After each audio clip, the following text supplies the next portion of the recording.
BJP ప్రతి మూడేళ్లకి ఒకసారి BJP రాష్ట్ర అధ్యక్ష ఎన్నికకు నోటిఫికేషన్ విడుదల చేయడం జరుగుతుంది అన్నారు ఎంపీ పాక వెంకట సత్యనారాయణ.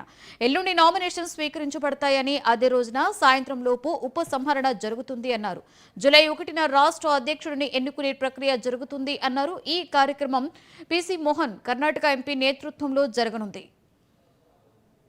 ఎంపిక చేసుకునేటటువంటి ఓటర్ల జాబితాని ఇక్కడ బహిర్గతపరచడం, మీడియా ద్వారా దాన్ని తెలియపరిచేటటువంటి ప్రక్రియ 29.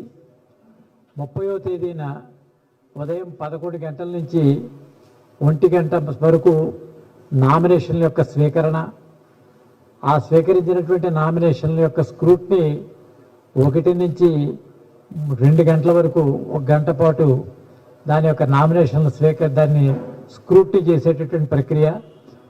ఆ తదనంతరం సాయంత్రం 4 గంటలలోపు ఉపసంహరణ.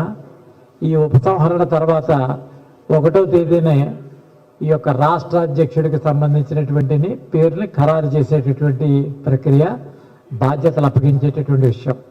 ఆంధ్రప్రదేశ్ రాష్ట్రానికి సంబంధించి ఈ యొక్క